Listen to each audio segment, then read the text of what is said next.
আজি আমাৰ ৰাজ্য চৰকাৰে মই অলপ আগতে মহাৰাজ পিথু ফ্লাইঅভাৰ নিৰ্মাণৰ সময়ত ঘোষণা কৰিছিলোঁ যে গুৱাহাটীত পাহাৰত মাটি আবল্টনৰ প্ৰক্ৰিয়াটো আমি আৰম্ভ কৰিম আৰু তাত আগত যিবিলাক কনষ্ট্ৰেইন আছিল স্লোপ আদি বিভিন্ন কাৰণত মাটিৰ পট্টা দিয়া হোৱা নহৈছিলে আজি আমি কেবিনেটত সকলো ৰিলেক্স কৰি গুৱাহাটীৰ পাহাৰত দিছপুৰত 452 ঘৰ গুৱাহাটী ৰেভিনিউ চাৰ্কুলত 338 ঘৰ আৰু আজাৰাত 26 ঘৰ পৰিয়াললৈ টোটেল 816 পৰিয়াললৈ আমি মাটিৰ পট্টা দিছোঁ তিনিটা প্ৰজন্মৰ যিসকল অসমীয়া তেওঁলোকক আমি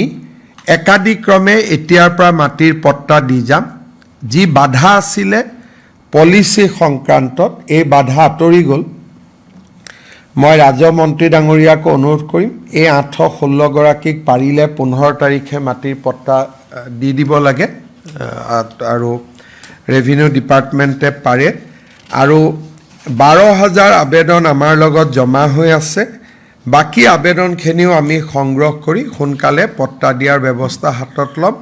কিন্তু তিনিটা জেনেৰেশ্যনৰ অসমীয়া হ'ব লাগিব এইটো নহয় যে গুৱাহাটীৰ হ'ব লাগে বজালীৰ হওক বৰপেটাৰ হওক নলবাৰীৰ হওক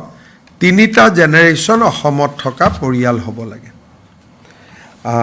এইটো এটা আজি আমাৰ ডাঙৰ সিদ্ধান্ত এটা লোৱা হয় আৰু যিটো সিদ্ধান্ত সুদূৰ প্ৰসাৰী বুলিয়ে আমি ক'ব লাগিব যিকোনো খবৰৰ বাবে যোগাযোগ কৰক আমাৰ এই নম্বৰত 9181 307 221